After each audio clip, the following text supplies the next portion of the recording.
Wednesday, January 16, 2019.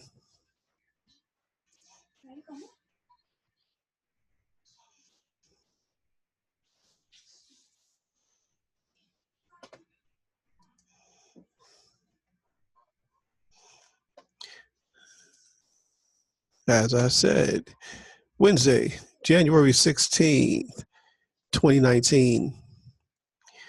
Greetings, family. Greetings, greetings, greetings. Tonight I bring to you an interesting topic of which I've been compiling information for the last 2 weeks and of which have been driving me freaking crazy because I keep finding stuff relevant to the topic I'm about to show you. And it gets more interesting and more interesting and more interesting. And me being a busy person that I am, I don't have time to actually go into or go in depth about this topic, which I studied before, because I've been mailing letters using 3-cent postage for 5 years now.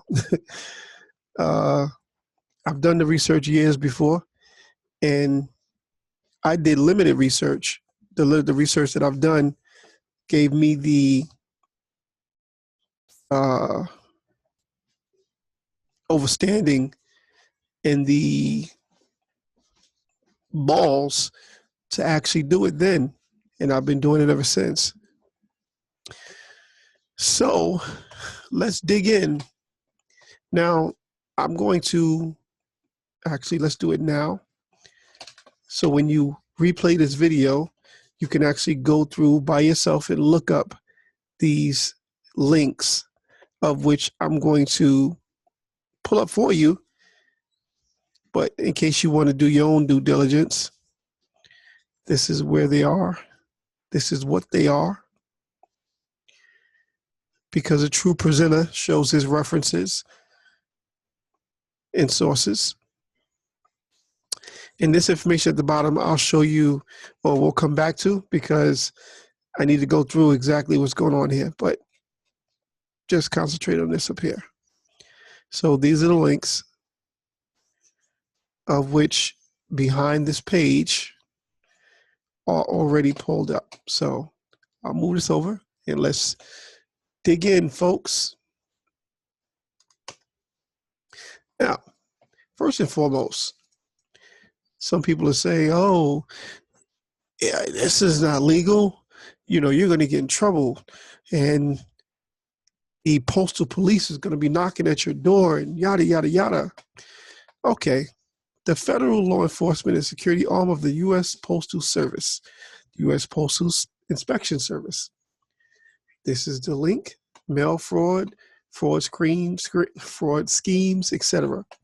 Now, this particular instance that they're talking about is about people selling the information or selling wrong information. So read this for yourself, and you'll see they don't actually tell you that you can't do what I'm about to show you.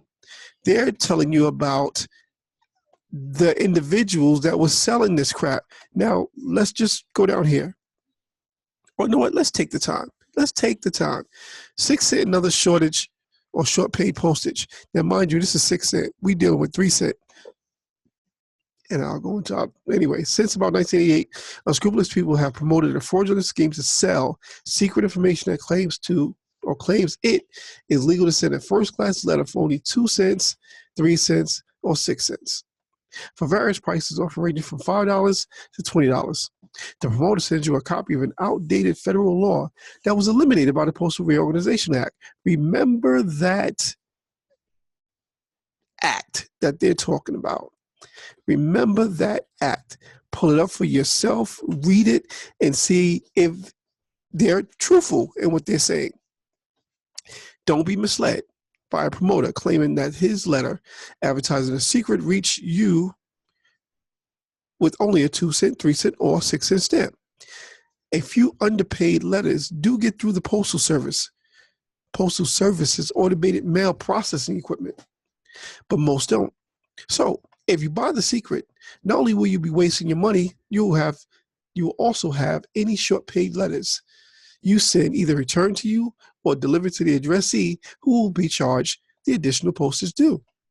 Also, don't be misled if the promoter claims that the law that reflects the lower postage rate has never been changed by the U.S. Congress. Prior to passage of the Postal Reorganization Act, postage rates were set by Congress, and the rates of postage for first-class mail was 6 cents.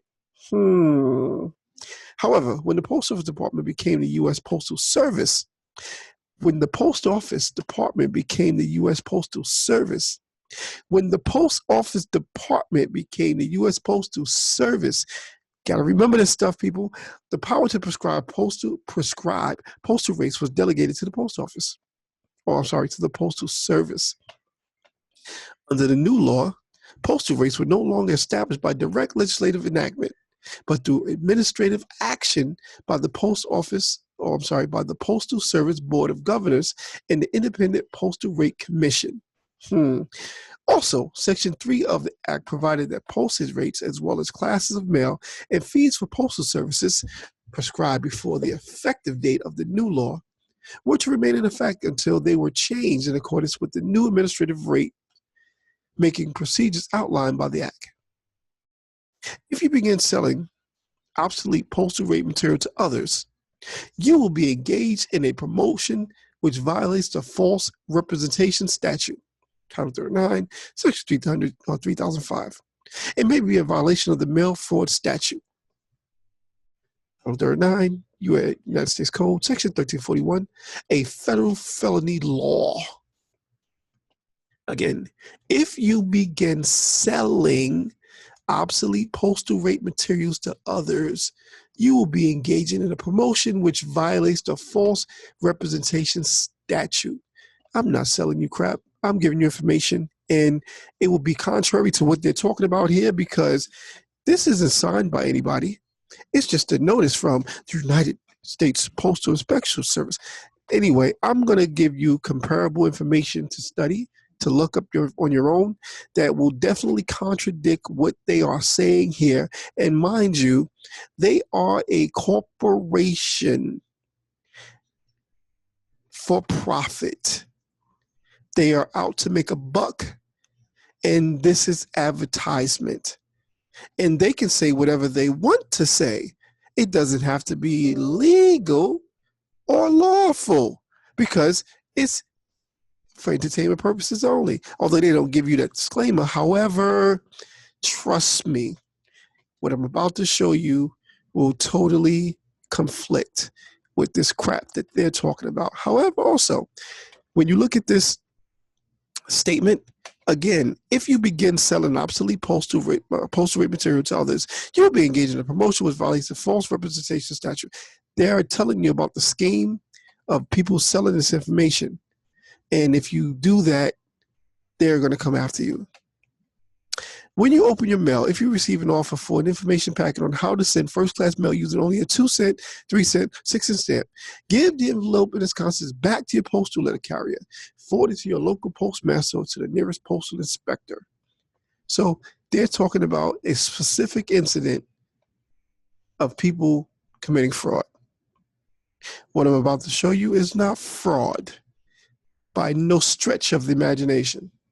So we're going to get rid of this box and go in.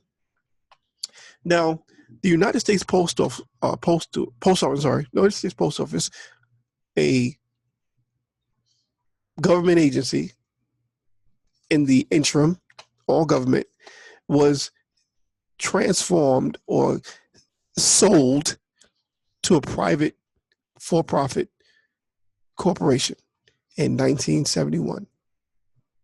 Has to do with the Postal Reorganization Act. Postal Reorganization Act.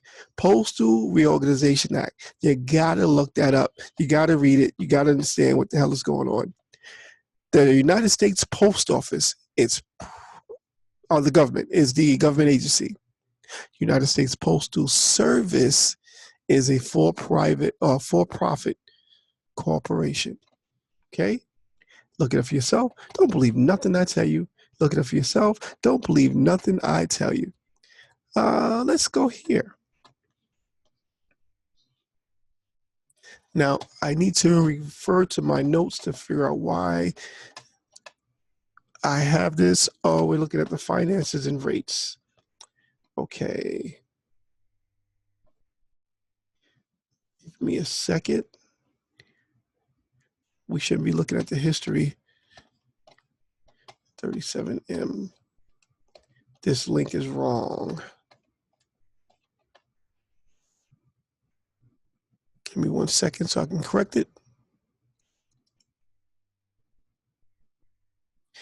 And the purpose of this video while we are taking this, because usually people turn off the video in the first couple of minutes if their attention is not grabbed. But I am going to show you how you are supposed to be sending your mail. And when I'm saying you are supposed to be sending your mail, I'm talking about private individuals, because public individuals, you need to pay those rates. Private individuals, we do what private people do. I'll leave it at that. Finances and rates. Okay. Finances and rates. Now, this is from the United States Postal Service.com, their publications. And listen to what they say and pay attention to what they don't say. The act established an independent postal rate commission of 5 members. This is the Postal Reorganization Act. The act established an independent postal rate commission of 5 members appointed by the U.S. President with advice and consent of the U.S. Senate to recommend postal rates and mail classifications for adoption by the Postal Service governors. It authorized the Postal Service, let's go back, by the Postal Service governors. Postal Service governors. Anyway, it authorized the Postal Service to borrow money from the general public and phase out general public service subsidy, which the Postal Service ended earlier than required, last accepting an operational subsidy in 1982. It also authorized appropriations to reimburse the Postal Service for carrying congressionally established categories of free and reduced rate mail, and required that rates for each class of mail cover direct and indirect costs attributable to that class, plus a portion of institutional costs. What did they just say right there? It authorized the Postal Service to borrow money from the general public and phased out the general public service subsidy, which the Postal Service ended earlier than required, last accepted an operational subsidy in 1982, meaning it hasn't taken any public money since 1982. It also authorized appropriations monies to reimburse the Postal Service for carrying congressionally established categories of free and reduced rate mail, and required that rates for each class of mail cover direct and indirect costs attributable to that class, i.e., when the Postal Service took over and became a for-profit company, they were allowed to raise postal rates, which I think is 80 something cents for a first-class postage stamp today. However, Congress required that they keep the 3 cent stamp. Oh, sorry, is it 2 stamp or 3 stamp? I keep mixing that up. Anyway, the first class rate of stamp was regulated and kept at that rate forever. Where am I talking from? Let's just pull it up. We're looking at not the International Mail Manual, not the first class mail. You have to forgive me because I'm in my other screen over here that you can't see, but I'm going to bring it over. And no, I didn't do the work for you and narrow down the actual wording in the statute, in the act. But I'm putting this on the screen for you to look it up for your damn self, because I've been doing this for 5 years now. And it works every time. You need to do your due diligence to, excuse me, I'm belching, to figure out, why does it work? What's going on here? That's if you give a damn. Some people just want to know, just take me to the last page of your document, show me how I can put my envelopes together, and that's all I need to know. I don't need to know all this other stuff. You need to know why you're able to do this. You need to know why you're able to do this. You need to know why you're able to do this. So anyway,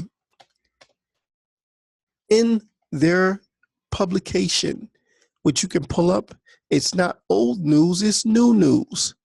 And I guarantee you, the postal clerks, the postal delivery persons don't know about this.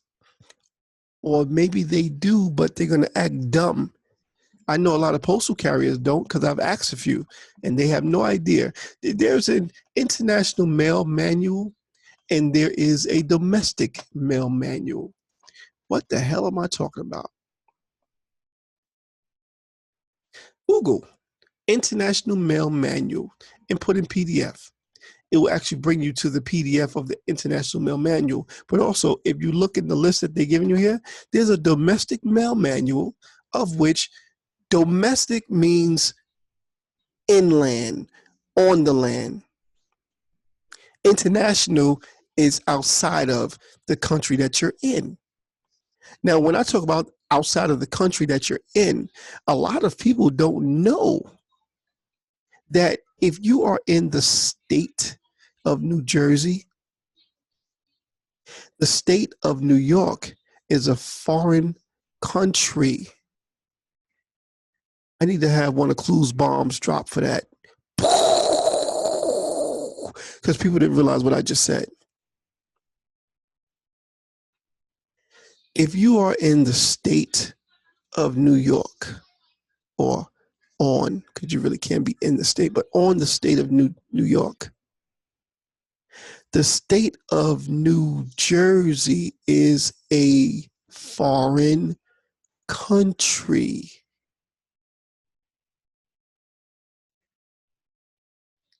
I'm pausing on purpose. If you think about Israel, which your president, President Trump, established a consulate in Jerusalem, declaring Israel statehood. If I'm not mistaken, he did sign that into law.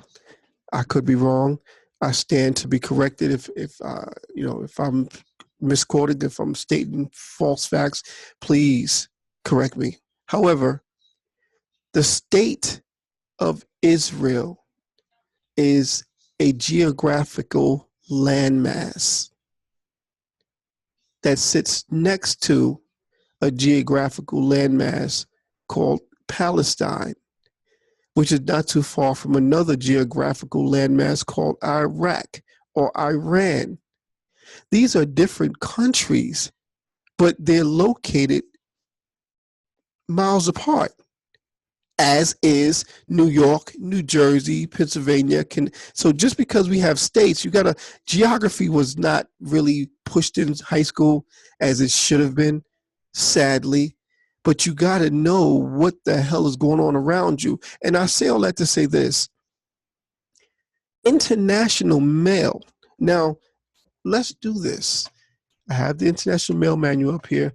You can, Google it for yourself. But let's look up the definition of international. Let's see what it says.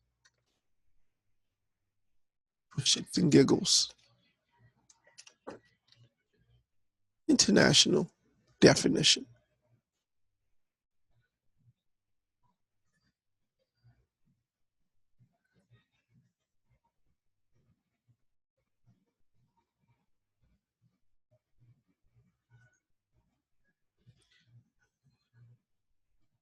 Come on, cooperate here.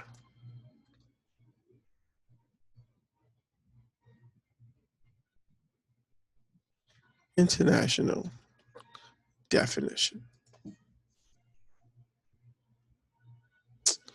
Why are you taking me to shopping?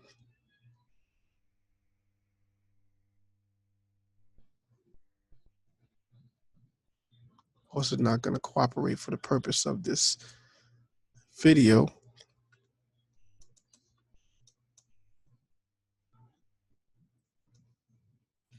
But it's all right, because I'll let you look it up for yourself, because I've already done this research.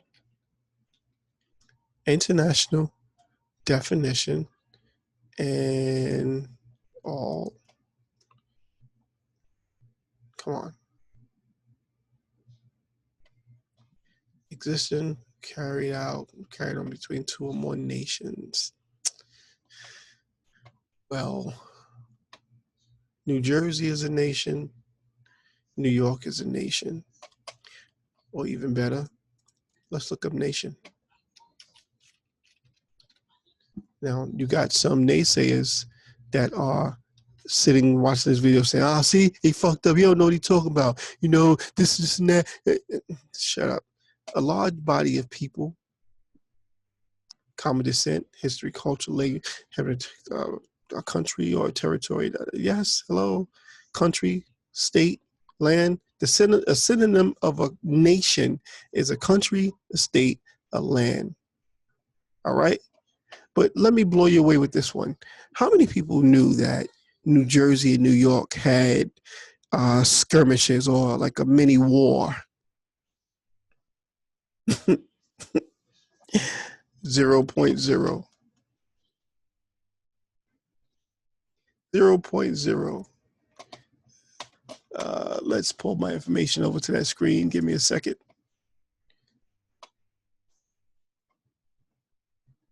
I like to show and prove what the hell I be talking about.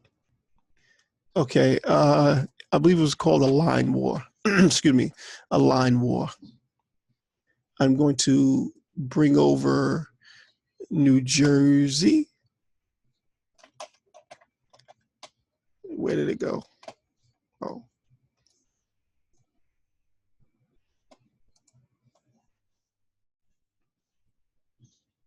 Okay, geography of New Jersey. New Jersey is a state within the United States of America that lies on the northeast edge of the North American continent. It shares a land border. Right now they want to close the borders for Mexico. Hello, of the state of New York. New Jersey line war. New York, New Jersey line war was a series of skirmishes and raids that took place for over a half a century between 1701 and 1765. Skirmishes between New York and New Jersey. Now, in order to have a skirmish, you have to have a militia or Navy or an Army. And mind you, just to give you clarity, every state, New York, New Jersey, Pennsylvania, etc., they have their own Army, their own Navy, and their own Marine, their own Coast Guard, of which they collectively send troops or deploy them to wherever the Union, meaning all 50 states, wherever the United States, the conglomerate, working as a whole, needs those troops. So New York sends up troops. New Jersey sends up troops. These troops make up the law of the armed forces. Are you, is anybody paying attention? I mean, am I making any sense? You get it? So when you enlist in the Army, the Navy, the Air Force, Marines, you do it as a citizen of a particular state, and you are deployed from that state to fight as a cohesive unit for the United States. All right, moving right along. Moving right along. Moving right along. So there was a war between the United States, between New Jersey and New York over their borders. What line separated the two countries? So what does this have to do with anything? Well, we're talking about international mail. Now, let's jump to the chase because I don't want this video to be too long. Let me bring over the meat of the conversation. If and when you are sending your mail, preferably you're going to use a first class envelope. If you wanted to use a larger envelope, there's something else you're going to have to do. Now, this is not legal advice, nor am I instructing you on what to do. I'm just merely giving you information on what is going on, period. So from your name, your address, your city, your state, zip codes used on these documents will make it domestic, will make it property of the postal service. If you want to use the post office, you cannot use copywritten, trademarked, abbreviated state names. When you send your document, and here's an example, Bud G. Brownsville, 123 YouTube Avenue, Internet City, Republic. That's all you need to put on your document. So you would put your name, you would put your address, spelling everything out. Don't put Ave. You're going to put Avenue. You could put your city, Brooklyn, New York. Add Republic. You do not need a zip code. You do not need a zip code. You do not need a zip code. Look up zip exempt. I'm not going to go into it. I'm just going to let you do your own homework. Zip exempt. All right. So that's where you're going to send it to. I'm sorry, from. It's coming from you. Now, who are you going to send it to? Now, very interesting variations that you can send it to. You can send it to an occupant. You can send it to our friends at. You can send it to householder. You can send it to postal customer. Or you can write out the person's name that you're sending the items to. But it's always great to have options. If you notice, you get a lot of junk mail or mail in your box from value, coupon, shopper, and all that crap.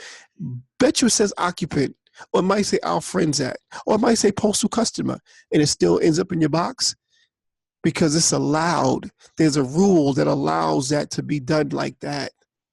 All right? Know the rules, and you know what you can and you can't do.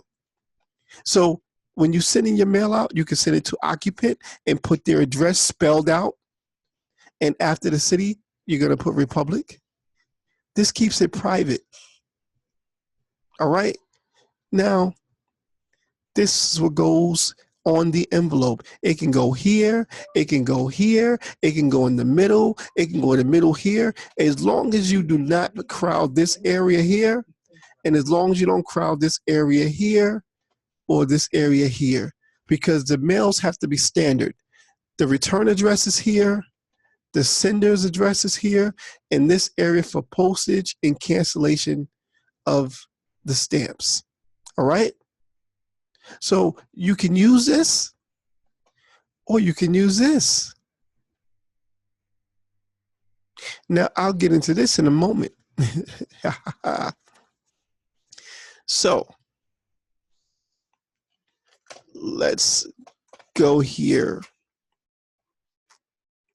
Specific powers. Now, mind you, I have to refer to my notes to know why I brought that up. Give me a second.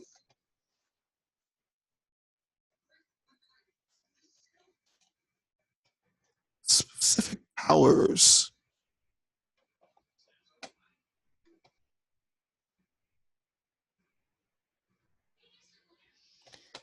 Okay, I believe we're going to C. This is the U.S. Code Title 39 Postal Service, and we're going down to C.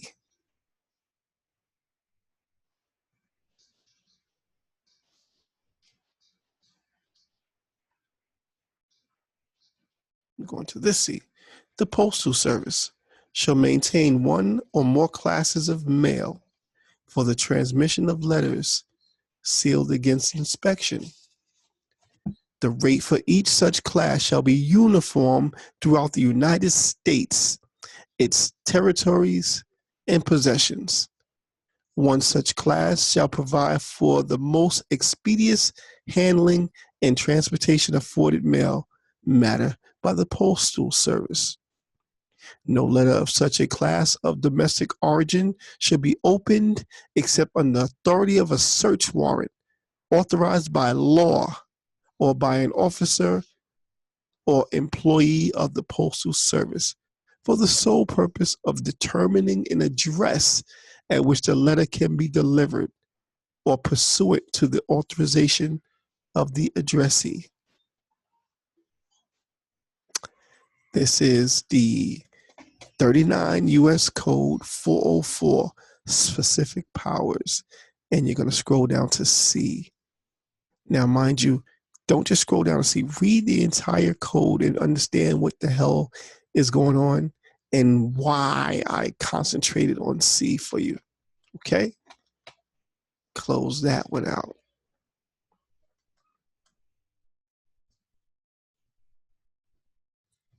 Let's go to this one. Well, this should have been last. We're going to go through it now, but it should have been last. If you mail your letters or hand deliver, or let's say mail your letters and it comes back postage due or insufficient postage or any other failed message, you should contact the local post office or wherever if you mailed it in a particular zip code area. Don't use zip codes, but you can reference the zip code areas. If you mailed it in a particular zone, you would go to that post office and you would inquire as to why they stopped your your letter. And upon giving them other additional, see, this should have been last because there's other information that I need to give you about it. But you give them the rules of why your mail is supposed to be sent the way you sent it. And if they don't comply or if they don't send your mail like it's supposed to be sent, you are to put in a complaint. Now they have 90 days. Let's see here. 39 U.S. Code 3662, rate and service complaints. Any person, including an officer of the Postal Regulatory Commission representing the interests of the general public, who believes the Postal Service is not operating in conformance with the requirements of the provisions of sections 101, 402, 43, 44, 0601, or this chapter, or regulations promulgated under any of those provisions, may lodge a complaint with the Postal Regulatory Commission in such form and manner as the Commission may prescribe. The Postal Regulatory Commission shall, within 90 days after receiving a complaint under subsection A, he has 90 days to do what he needs to do. Now, if they don't act on it within 90 days, where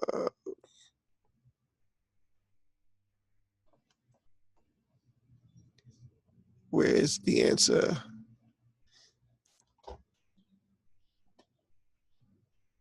Okay, for purpose of section 3663, any complaint under subsection A on which the commission fails to act in the time and manner required by paragraph 1 shall be treated in the same way as if it had been dismissed pursuant to an order issued by the commission on the last day allowable for the issuance of such order under paragraph. Let me read that again.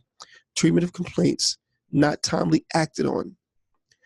For purposes of section 3663, any complaint under subsection A on which the commission fails to act in the time and manner required by paragraph 1 shall be treated the same way as if it had been dismissed pursuant to an order issued by the commissioner on the last day allowable for issuance of such order. Put it in front of you. Read it, learn it, use it. All right? I, again, should have came to that last because there's other things before that that you need to see. But play this over and over so you can get what the hell I'm showing you and what the hell is going on. 39 U.S. Code 407. And why did I pull up 407? I don't have any notes on it. Okay. I get it. International postal arrangements. International. Now, mind you, if you looked up international, it's international, between nations. So anyway, it is the policy of the United States to promote and encourage communications between peoples of efficient operation. Between peoples by efficient operation of international postal services and other international delivery services for cultural, social, and economic purposes. To promote and encourage unrestricted and undistorted competition in the provision of international postal services and other international delivery services, except where provision of such services by private companies may be prohibited by law of the United States. To promote and encourage a clear distinction between governmental and operational responsibilities with respect to the provision of international postal service and other international delivery services by the government of the United States and intergovernmental organizations of which the United States is a member. International Mail Manual, United Postal Union. Look these things up. To participate in a multilateral and bilateral agreements, to participate in multilateral and bilateral agreements with other countries to accomplish these objectives. I could read on, but I don't think I need to. Remember these codes, look it up for yourself, and understand what the hell is going on and why you're able to do what you are allowed to do. Now, let's bring this back over before I go to the last page and show you International Mail Manual. And it's section 742. It's called Stamps Not Affixed, which, let's pull that up. I apologize.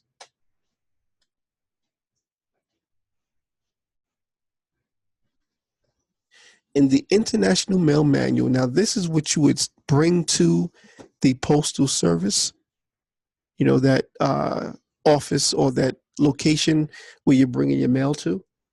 You would ask for the supervisor or you ask for the postmaster of that particular office, and you will inform them to refer to the International Mail Manual 742.1, 742.2. And you let them know at the same time that unless they abide by the rules, you will report them. They don't want anything on their record. They don't want any trouble. They will comply, trust me. Now, if you have trouble sending your letters the first time and you go to them and you bring this documentation or this bit of information to them, you should not have any other problems going forward. And mind you, certified mail, restricted mail, priority mail, any mailings will be free. FREE when using this method. And you can only use this method if it applies to you. Are you foreign to the United States? Don't everybody answer at once. If you are foreign to the United States, then let's continue reading. 742, stamps not affixed. 742.1, markings. Some items of foreign origin do not bear postage stamps, but instead are marked postage paid, on postal service, service des postes, tax procure, or TP, or port pay, or PP, followed by postmark. The marking on Her Majesty's or Majesty's Service, or OHMS, is also sometimes used. What must they do, people? Treat this mail as prepaid. Now we got like first class mail. We have what do you call those called? Postcards. And now we go to parcels. Parcels. Some foreign post offices do not put postage stamps on parcels. All such parcels received must be regarded as prepaid. I did not make this up. Look this up, pull it up, read it for yourself. Now, let's go back to that page and show you how to do it. You can order you a stamp, or you can write it in. You're going to write port pay or any of those statements. Postage paid, postal service, postage deporte, tax per Q, port pay, PP, blah, blah, blah, blah, blah. Port pay. You're going to sign your name.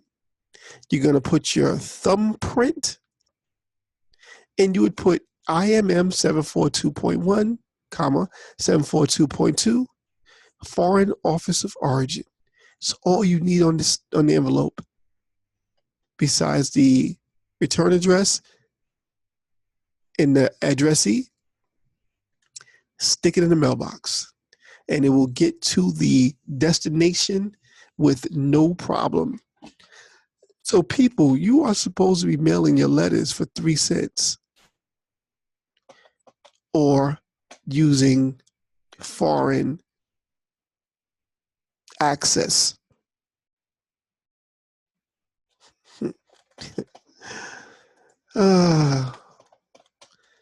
Closing that off. And I think that is going to conclude our video for tonight. We almost went 45 minutes, but you are allowed to send mail first class up to, I believe, a certain amount of ounces. Now, I'm not going to give you all that because you got to look it up for your damn self. But I'm just giving you the information, let you know what could be done. I've mailed several letters to the IRS.